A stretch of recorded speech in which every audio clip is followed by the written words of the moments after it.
Good afternoon and welcome to the Town of Riverhead Planning Board. Today is Thursday, October 20th, 2022. If we could please stand for the Pledge of Allegiance.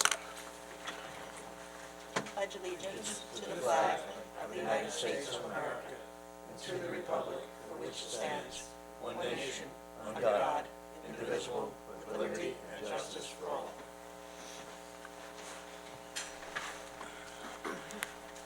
Okay. We do not have any public hearings today, so we're going to move on to our discussion items. And the first item today is Hoag Dental Site Application Plan with Heather Trojanowski.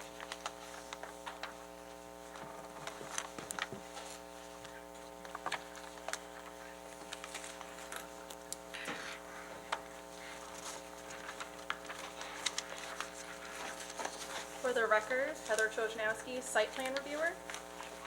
Jim DeLuca, the architect. Just a quick overview on this application.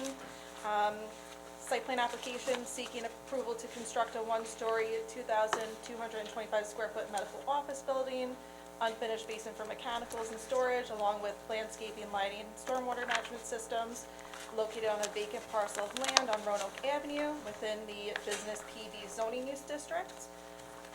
So we went through the public hearing process. Preliminary approval was granted for resolution number,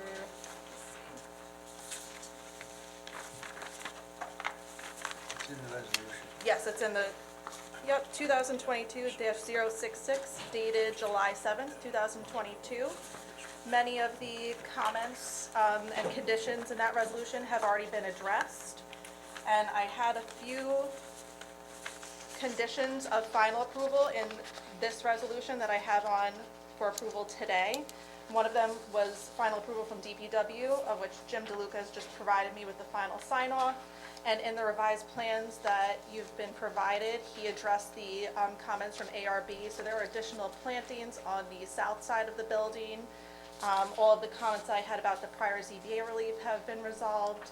So at this point, we're ready to receive final sets of plans and a Mylar. Do you have any questions? No? No. Very good. Thank you. Thank you. Enjoy the rest of your day. Yeah, thank Thanks, Jim.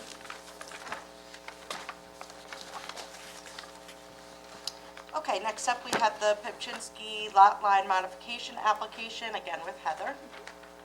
So again, just a brief overview of this. Lot line modification seeking to convey 3.861 acres from 2011 River Road, which is Suffolk County Tax Map number 600-118-4-5.10, over to 2023 River Road, which is Suffolk County Tax Map number 600-118-4-5.7.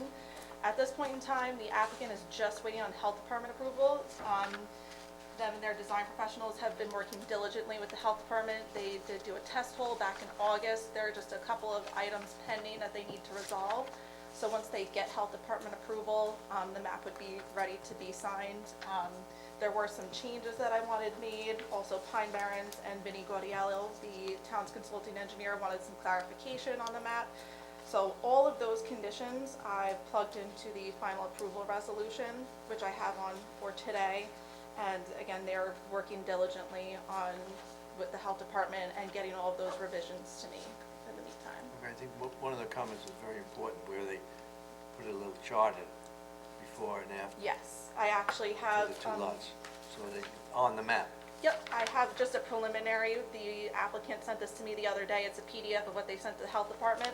And there is a small zoning chart at the end showing the existing acreage of each parcel, the amount of acreage to be conveyed, and then the amount of each acreage of the left. parcels afterwards, yes. Perfect.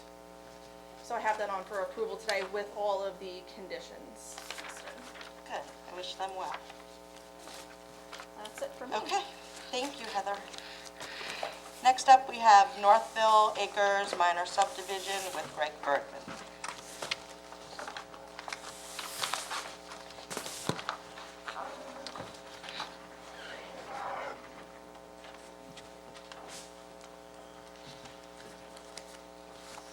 Good afternoon.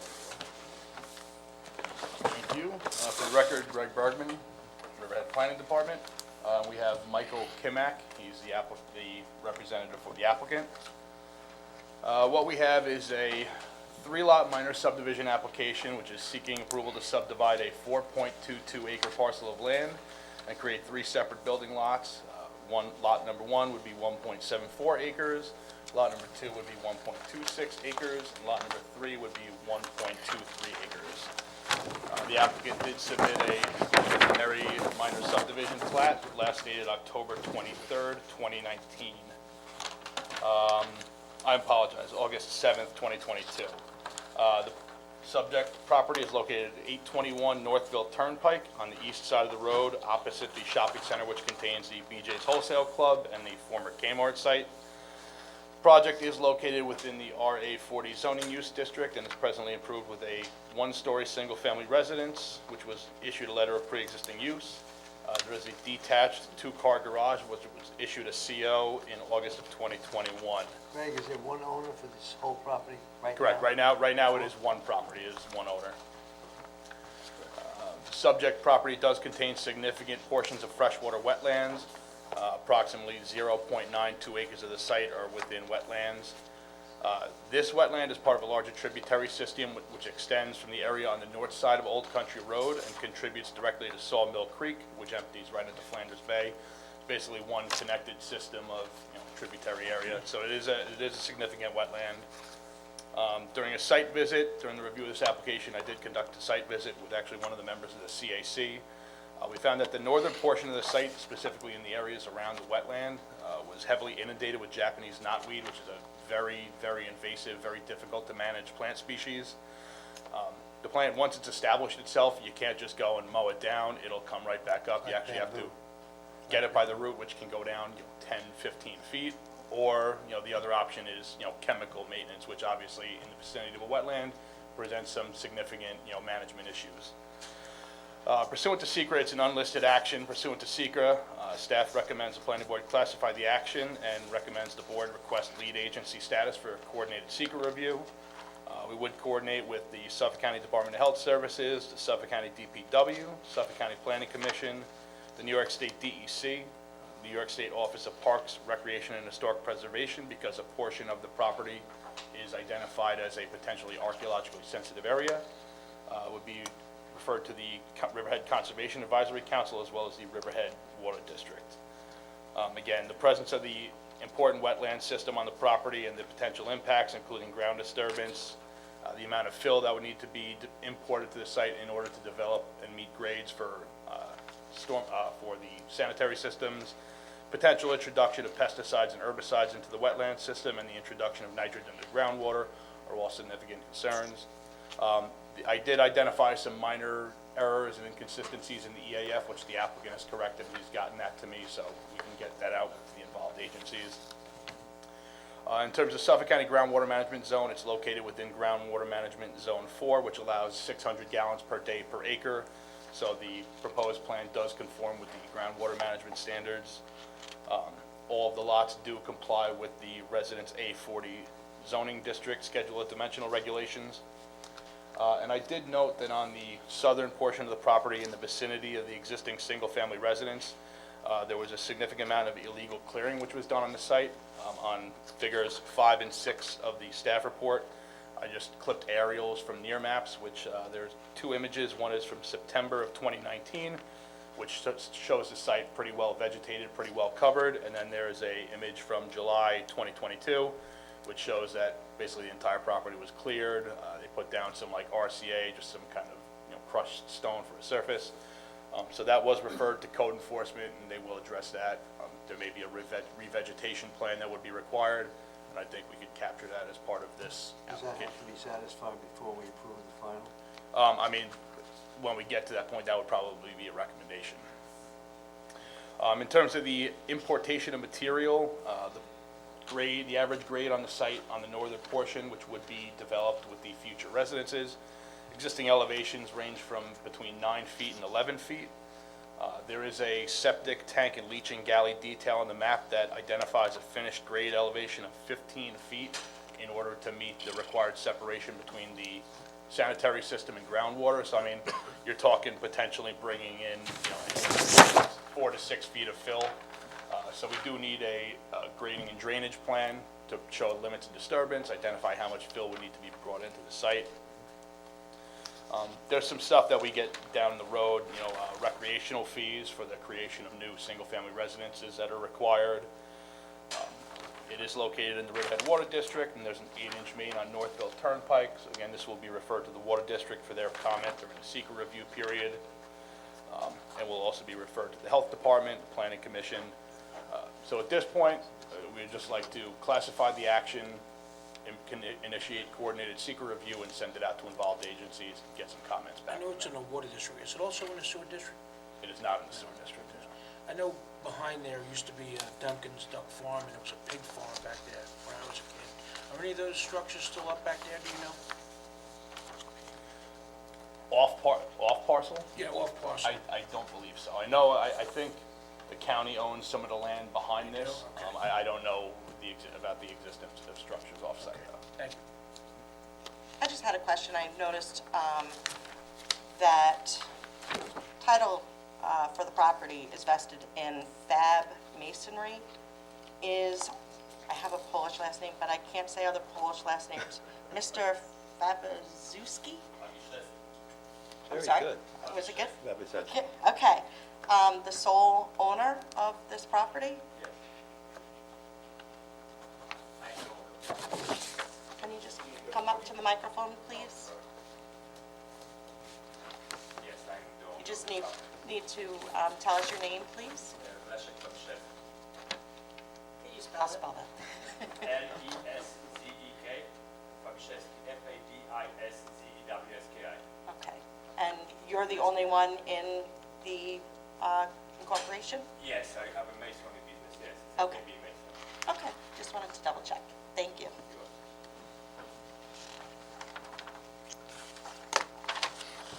And then, So the board, what about a plan for drainage there? Is there? well, so that's anything where set up we're yet? at with the, that's why we need the grading and drainage plan to identify how much fill they're gonna be bringing in, how they're gonna manage stormwater. Town code does require, gutters and dry wells for all impervious surface, so the house will have to have gutters and dry wells. Any kind of drainage for whatever type of roadway. I mean, if it's gravel, it'll be considered impervious, so they probably wouldn't need stormwater management for that. But they will need to provide a grading and drainage plan. Can I make a couple of comments? I'm Mike Kimack, representing Lesak. It's a lot easier to say the first name rather than the last name. Greg pointed out that there may be additional fill being brought in over the proposed OWTS systems. And we actually lowered it down because the grades on those are about 12 foot right now, which is somewhat equivalent to the land area. We had it higher at one time, so there is significantly less fill that has to be brought in, but we'll address that basically on a So the elevations are not correct on the well, plan? they are, because if you, the upper right-hand corner, it shows the grade at 12. And if you look at the natural contours, that's about where they are, roughly. It's obviously gonna be an IA system. Obviously, it's gonna be reduced nitrogen from, regular nitrogen runs about 65 milligrams per liter. Most systems get it down to 12. Health Department requires it be at least 19 in their code. So it's a significant reduction of nitrogen primarily. And the systems are working better than they might have been a few years ago. I think marketing was a little bit ahead of the technology in terms of their abilities. It's always the case. Yeah, and the reason I can speak to that, I've built several treatment plants, even though I'm an attorney, I was a developer before that. I worked with engineering firms building my own treatment facilities. They used to call me the end product of society at one time. But we will do a drainage plan. Obviously, there'll have to be dry wells on there to make sure nothing leaves. It'll be a gravel driveway, as much pervious as possible. And RCA does qualify for that primarily. Although it's interesting, I'll point out when we get to DEC, I'll have to find out from DEC how far away they are. DEC doesn't like to have RCA used too close to the freshwater wetland codes are a little bit different. They approach approach them than the tidal wetlands. I had one where I had a driveway with, it existed for 50, 60 years, and they said, we don't want to make RCA. When I dug it up, there was asphalt, RCA, they kept building it up. So we finally ended up with bluestone blend on the top, which is a natural, they'll accept something like that, with stone. So it will be in conformance with both your requirements and DEC requirements. DEC would probably be the toughest way. Generally it is. Generally it's more technically oriented and much more specific in terms. Yeah. On that particular one, they didn't want the migration of the top stone, even though it was natural stone, towards the wetland. So I had to put in 6x6s on both sides to stop it. That was a little bit of an oddball, but it'll be taken care of. It'll be done in accordance with both your standards and DEC's. We know it's a sensitive area. We know that it has limitations that we have to address, and I believe we have addressed most of it on the plan. There's still more work to be done. Very good. Thank you. Thank you. Anybody have anything? No, good. No? Good luck. All right. That's always a good way of saying it. Thanks a lot for your time. Thank you. Thanks, Greg.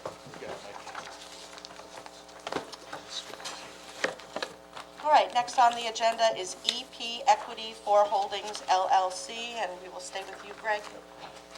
See, I missed you guys for the last 3 meetings. so I'm- We missed you. Yeah. Catch up. All right, so this is just a quick follow-up on a site plan application the board's been reviewing for a while now. It is a site plan application seeking approval to develop a vacant parcel of land with 2 one-story industrial buildings. One building having a size of 18,010 square feet, the other having a size of 9,998 square feet, for a total of about 28,000 square feet. The property is located in the Industrial A zoning district. It's located at 582 Edwards Avenue, on the east side of Edwards Avenue. It's off of, it's the parcel that fronts on Edwards, and access will be taken off Miller Road. This is, I believe, Lot 2 of a subdivision that was done back in 1998 called 1998 Peconic LLC. The other uses in there, you've got Miller Environmental to the south, and you have used to be one of the building supply companies. I think it recently changed operators. So the board did grant preliminary site plan approval. Greg, is that Yes. vacant now then? This is vacant with the exception of an RPZ enclosure that was kind of made to look like No, a I'm little- sorry, about the building to the east. To the east? No, so if you, on the east side of Miller Road, that is the building supply material. Yeah, that's not vacant. No, it's not vacant. They just changed owners. It Okay. changed from whatever company it was. So the board did grant preliminary site plan approval for this application back on September 16th of 2021. At the board's meeting on September 15th, they did grant a 6-month extension of approval. It took a little while to get the stormwater pollution prevention plan approved for this application. So the board granted the 6-month extension. We do have a resolution on for final approval. They've ticked all the boxes, they've addressed all the issues, so they're ready for final site plan. The one condition, we did put it in there, and this was reviewed by the ARB. They had elevations for one of the buildings. They did not have the elevations for the other building because they didn't have a tenant as of yet. But it was understood that both buildings would be similar in design and similar in, materials and colors. So one of the conditions is that when they come in for the second building, they'll just need to get ARB approval and final sign-off from the planning board. Okay. Could I just make a quick correction to something here? So Miller Environmental, Doug Adams, ADMS. Oh, you're right, Miller Environmental is not part of the subdivision. Right, so it's Gas station, 1, 2, and okay. 3. The gas station is lot 1. This is lot 2, and the construction supply house is lot 3. Okay. Very good.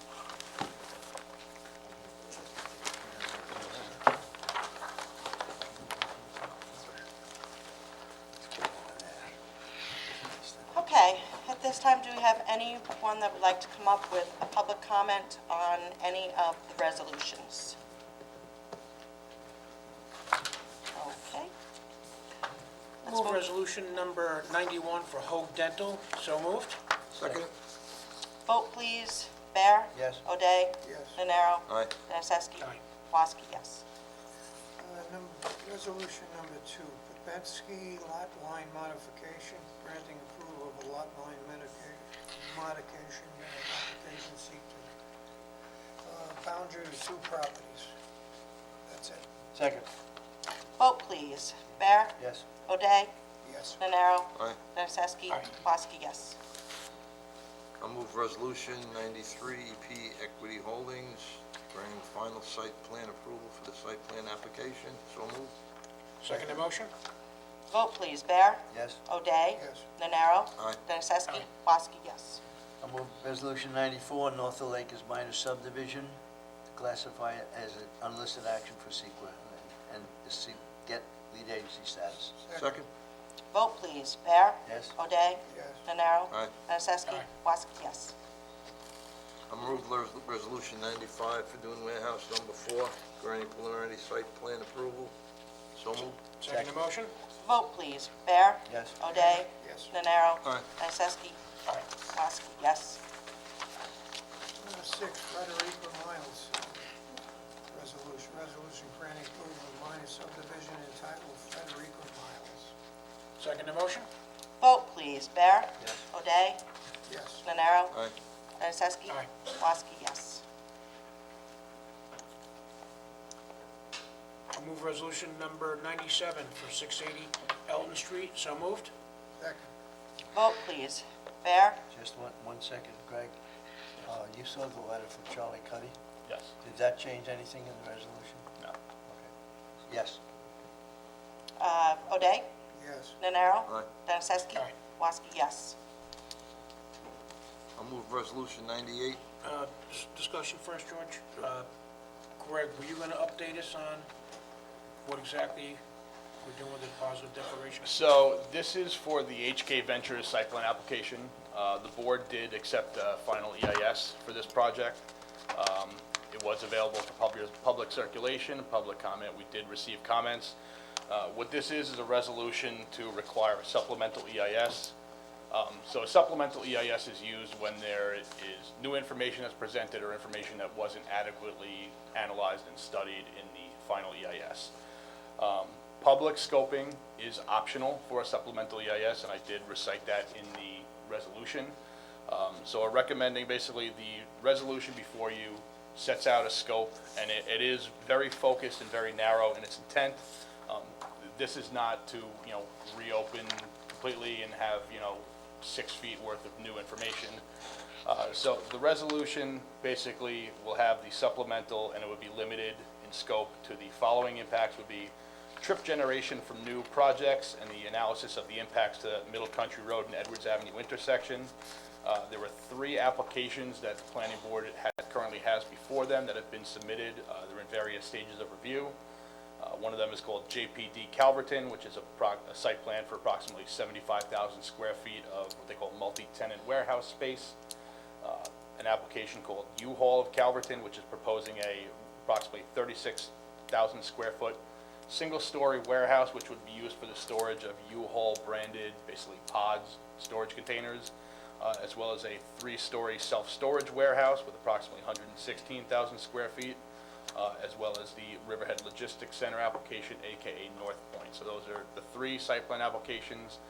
Again, we have the square footages, we have the proposed, uses. So the applicant can prepare basically, trip generation data using the square footage, the ITE manual for those specific uses, and just really look at the impacts to 25 and Edwards Avenue. Reason being that, I think Riverhead Logistics Center, we're adequately addressing in the final scope that you adopted, everything going out past Middle Road, all those other intersections.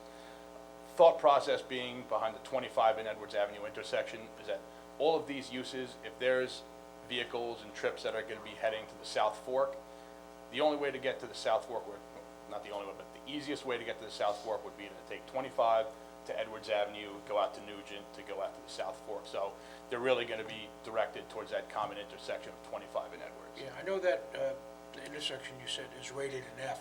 I know they have that scheduled to state to improve it. Do we have a timeline? Well, on so that? I don't want to, the overall, when they did the traffic impact study for the 25 and Edwards intersection, They looked at the average grade of the intersection, and I don't know the specifics, but the average grade of the intersection was rated at a certain level, which showed moderate operation.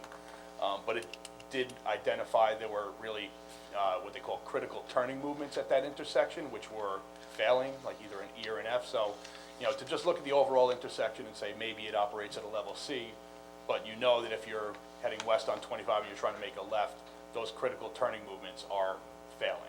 So it's really, again, this is not full-blown scope. We're There are trying to. rumors that DOT was going to work on the intersection. So the DOT in their plan, and it was noted in the FEIS, the anticipated completion date for that intersection redesign was supposed to be towards the end of the calendar year 2023. Now, I mean, that's their plan. I've spoken with our traffic consultants. The funding is there, the budgets are there, money's been set aside for those improvements. Again, something, they might hit a jam with the taking, they are gonna be doing eminent domain, so, again, if it's completed by the end of 2023, it will probably alleviate most of those critical Just have turning one other movements. question. You mentioned those 3 buildings that you had site plans. Is that on this HK property?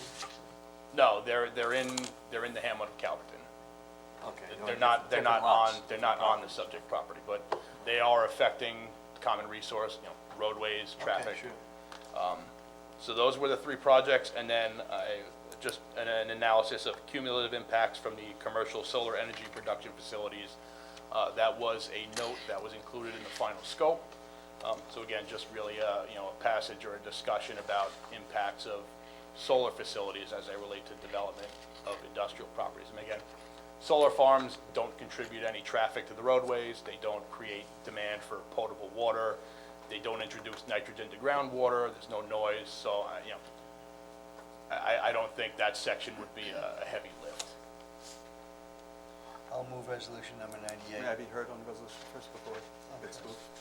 So I am Keith Brown, I'm the attorney for the applicant, Brown Altman DeLeo, LLP, 538 Port Hall Road, Suite 301 West, Melville, New York, 11747. Just before the resolution is moved, I just want to be heard relative to Edwards Avenue. I worked on the project my firm worked on the gas station, and I worked on the lumber yard. Edwards Avenue, as we all know, has been a problem intersection in this town for a very long time. And the reason for it is because of the jagged nature in which the roadway is not aligned properly. So with the fixes that DOT is proposing, it'll streamline the north-south flow of traffic and allow for greater turning movements than what is there now. And it's long overdue. However, the decision to take this project and set it back when we're at the 1-yard line, as Mr. Bergman just said, the project has received acceptance of the final EIS. We thought we would hear to, not today, but soon, would be hearing about a finding statement and be able to move on to the next phase. We've already been before the ARB. We are planning to go to the ZBA. But this delay, and I appreciate where planning staff is coming from, and I understand that it may seem like a small delay, but you have to remember, we started this project 2 years ago, right? And to send us back to look at these 3 projects that all came in after we filed, right? It's just unacceptable in terms of they should be looking at our project, not vice versa. And we asked several times what projects we needed to look at. We have the list. I have the email and the email chain back and forth between P.W. Grosser, our planning consultant, and planning staff. And the 3 projects were identified. I could tell you what they were. Was the Ostad project, it was EPCAL, and it was the Island Water Park, and the Tractor Supply. So there was a concerted effort made to study the impacts of those projects as they were in the hopper at the same time. But these 3 others were not. And as far as North Point is concerned, it's very far east. I can't imagine that there's any potential impact, right? And then the other 2 projects just came in after us, and they're not nearly far enough along. So the question becomes, do we have to wait for traffic impact studies to be done? If it's in terms of looking at ITE manual impacts, then staff can do that. And staff can advise the board of what that is. But there's no need to send us back 3 steps to move it 1 step. Because what you're ostensibly doing, and I just want to be clear about this, because of, there's always an underlying implication when it comes to the transaction itself, right? Let me just start out by saying, this is a terrific project because nothing like this exists. And you've heard me say this once, but it bears repeating. The closest thing to this project is Kabreski Airport, but it's not modern standards. So you have contractors and you have delivery facilities that don't meet current standards for stacking and pallets and being able to get machinery in and out. We have digested this project, we have looked at this project every way to send out. When I say we, the applicant, staff, town board, planning board members, everyone. And everyone agrees that this will be a fantastic addition to the town, not just for the tax ratables, but in terms of the users, right? The contractors who don't have a place to go, and able to move goods from Western Long Island to the East End. It's perfectly positioned for that, and there's nothing else out there. So, with respect to the last aspect, I think when you look at the transaction and the amount of time, this has dramatic impacts because here we are, we're at the very end, and now we have to go backwards. And because of the contractual obligations that we have, it could very well kill this project. And then the property is devalued to nothing. The property owner has to start all over again, right? And all of the things that we work towards with this project, they vanish. And it's been a lot of work on everyone's account. And I would hate to see that happen. So I would ask that you please bear that in mind when it's not just a minor resolution. It's not just a supplemental EIS to look at these little things. It has a dramatic impact because there's other things that have been in the works while we've been trying to move this project along. And the biggest delay we had was working things out with the Riverhead Water District, which we have a wonderful solution to that, finally. That's going to solve a major problem in this town that may not exist if this resolution is passed because of the implications and everything's involved. And you understand what I'm saying? It's just, there are implications and that are minor, but there's also unintended consequences, and that's what I'm afraid of. So please bear that in mind. Thank you. What do you think the time frame of that would be? All right, so public scoping is optional, it's not required. So in the resolution, we've detailed the information. I don't know how quickly it would take to, punch the information in, take the ITE manual, come up with a trip generation count. I can't speak to how long that could take. I mean, if that could take a couple of weeks, they would submit the draft supplemental, the board could find it acceptable. There is a required 30-day public comment period. There is no requirement for a public hearing on a supplemental EIS, so that eliminates a lot of those 45-day, waiting periods and discussion periods and review periods. Pending the submission of new information, on our end, you're looking at 30 days, maybe plus 2 weeks, to get a resolution on from our end. And we all know, I wish government moved that fast. We all know. The wheels of government don't. I was just thinking of And if it happened, an if this, alternative, which I don't think they would like. The other 3 projects would be required to also do traffic impact, and they'd have to wait until those 3 submitted before we could move on HK. We'd have to see what their traffic impact study is. What I'm driving at, I think this is the easiest way out. Yeah, I mean, I don't Because think it you'll would do be you'll do reasonable the to, I quickest, don't think it would you be have most reasonable of to the ask. data. I'm sorry.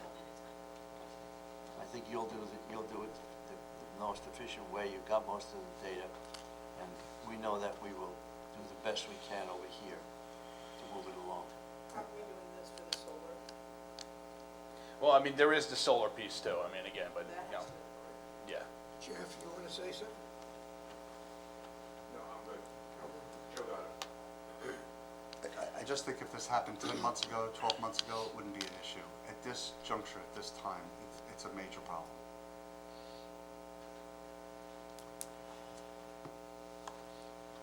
Well, I'm going to say, as I started before, I'm going to move Resolution 98, issues a positive declaration, call for preparation of a supplemental EIS for HK Ventures. Second the motion.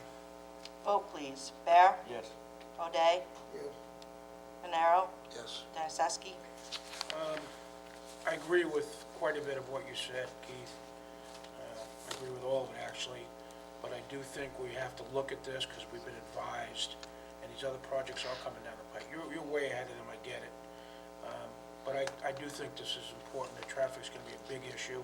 I would advise staff not to waste any time, to treat the applicant as good as you can, and I would advise the applicant to bring in information as soon as possible, and we'll try to help you.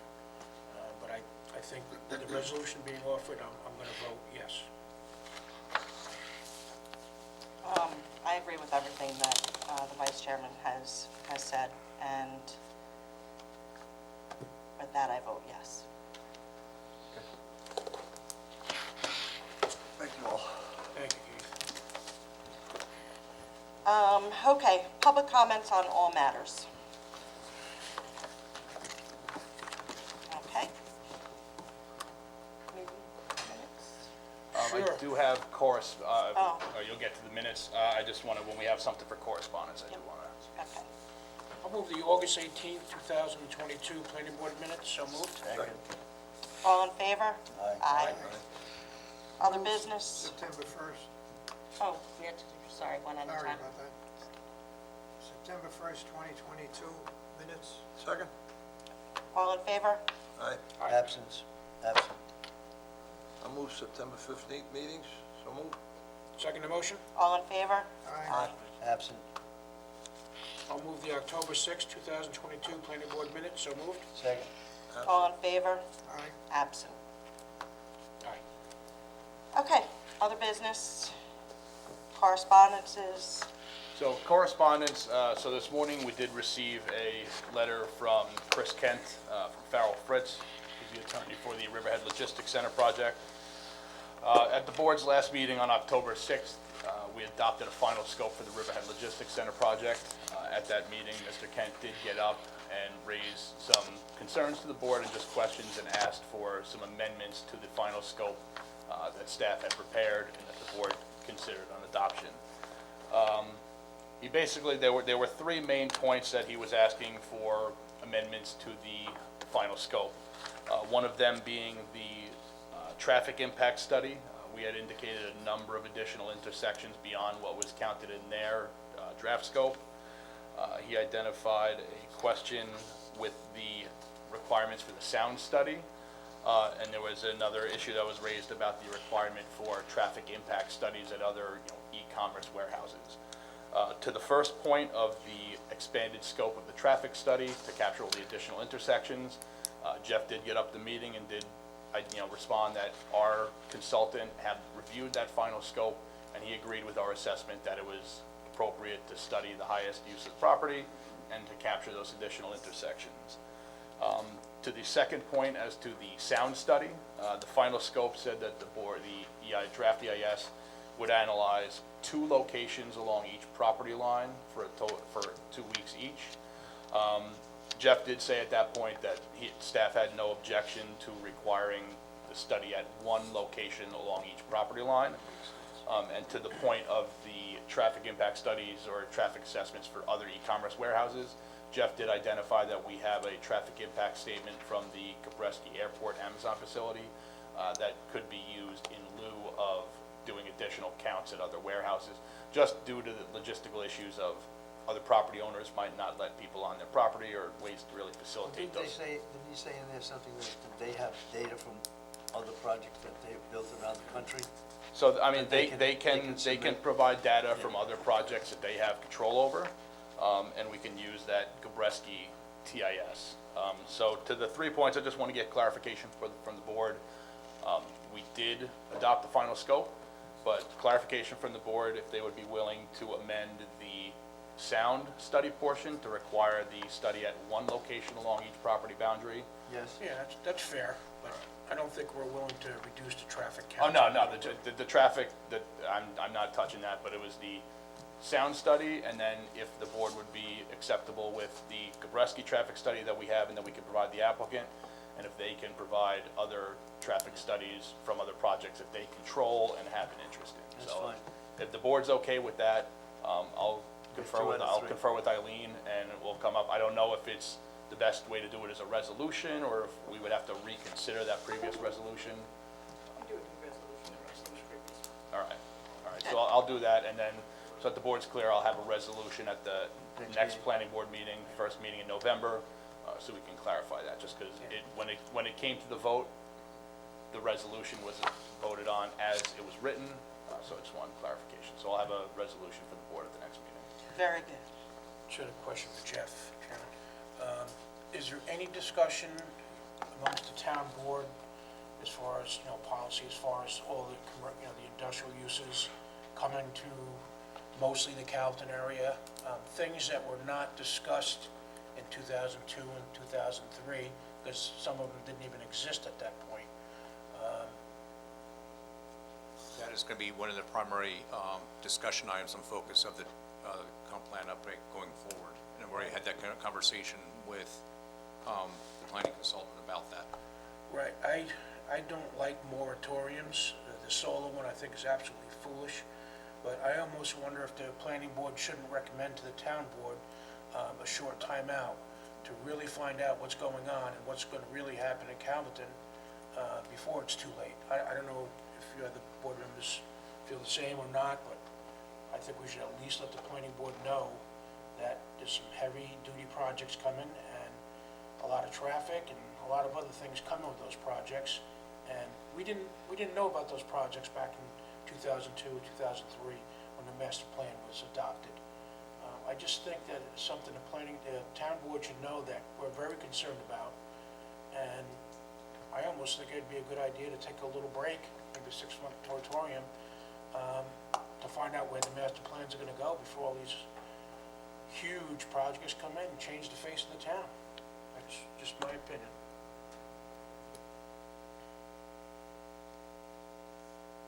I have to say, actually, I agree with it. I'm sorry, Joe, I didn't hear you. I'm sorry, I just have to say, I agree with what Ed just said. Oh, okay. I'll chime in the same opinion, because, these keep coming, and we've got them, and and everybody's up in arms about approving them, but some of these you can't, how do you turn them down? You can't turn some of People these have property projects rights, down. I absolutely get that, and it's really Yeah. important to me, but also the future of the town should be important to us. Does the board chairman, I don't know if you want to prepare a resolution or just a verbal thing, but it's up to you. I absolutely agree that the time has come, that this is what we need to do. And I think that we should have a resolution drawn up. And it'll be our opinion and our Yes. advice to them. They're the town board, they're Pull gonna have back to do on what the they reins want. a bit, pull back on the reins and let them ultimately make the decision. Could you prepare a resolution, Jeff? I'll make sure that you have a resolution in your packet for the next meeting. Okay. Awesome. The word is planning, and in order to plan, you have to take a pause sometimes and figure out exactly what that plan is and where it's going, and at this point, And the consequences thereof, correct. We can't, good and bad. Yes. we can't correct. have a do-over, so a Yep. pause is, We don't know What if is the needed at this infrastructure of the time. town can handle these mega projects. There's so many reasons that we should consider Just a got, moratorium. says 3 months.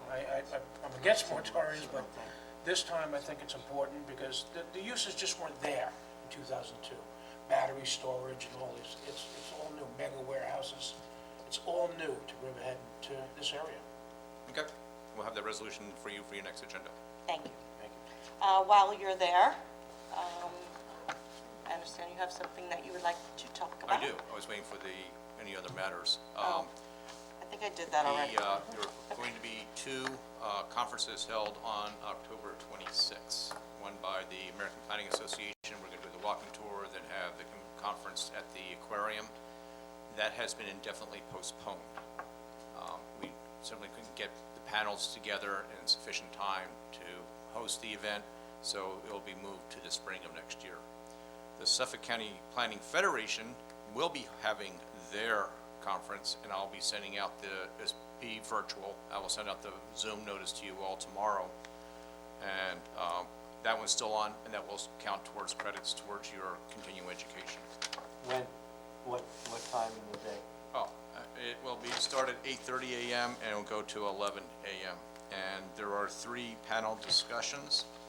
Affordable housing at the local level, to which I am one of the speakers. Funding sources for affordable housing, and affordable housing in perpetuity. And when is that? Next that- Wednesday. Oh, I'm sorry, that will be Wednesday, October 26th in the morning, 8:30 to 11. Are people able to Zoom in. Zoom in on I that? could make Zoom the in, afternoon, yeah, but I couldn't and make the when I morning. So send you Zoom the will be notice, available. we'll have the Zoom link and information. So while you're doing your normal work, you can have your laptop next to you and learn about affordable housing. Perfect. Can you send a link? Can you Yeah, send a let- link for the Zoom? Sorry. Can you send Yes, a yes, link that for will be the Zoom? included in the notice. Okay. Yes, absolutely, yep. Jeff, can you add me? Oh, of course. Yes, Okay, thank you very much. thank you. Motion to adjourn. Well, hold on. I think did we want to talk about do we have to do that in executive session? No, we don't really have to do an executive session. You want to Okay. talk about video conferencing for some meetings? This is really about you zooming into a meeting.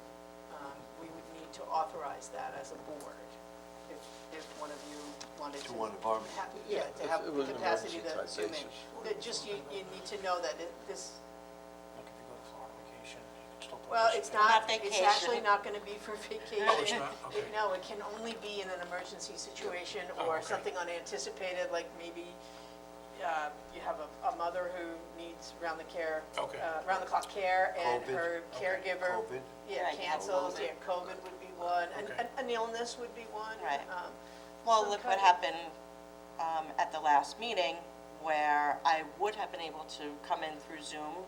We were down in Fort Myers. hurricane, right. Because of the hurricane. Me as well. Same Me with as well. George. Right. And, thank goodness we had the 3 other members that were able to physically be here, otherwise Right. there would Just so be you no know meeting. how We it wouldn't have works, a quorum. we would have to have a quorum present here. The only, in order to allow you then to zoom in or to have the meeting, you have to have a minimum, the quorum here. The only exception to that would be if we only had 2 members here, and the other members were zooming in, as long as they were willing to disclose their location and invite the public to that location where they are, they could be counted toward the quorum. What do you mean by invite the public to the You'd have to location? make them available. If Joanne was in a home down in Fort Myers, I because she thought got you were going to stuck. say nursing home. No, because she got stuck, and we only had 2 members here, Party in Fort Myers. she would list her address and let them call. but Sure. that would Tim count Gannon as a coming to my house? quorum. You don't have to do it, but it's the only way to get somebody who's zooming in to count toward the quorum, Yes, is to make their location available to the public, so. I think that's important. We need that. So what do we have to do? So I think we just need a resolution. I'm going to make sure that, I think the town board had to do it by public hearing. I believe we can do it as a planning board by resolution, so we'll draft something up before the next meeting. Is everybody, we're all Yeah, good fine. with that? Yes, Okay, very good. perfect. Thank you. All right, are we finished? Yes, ma'am. I have a motion to close. So moved? Motion? All in favor? Aye.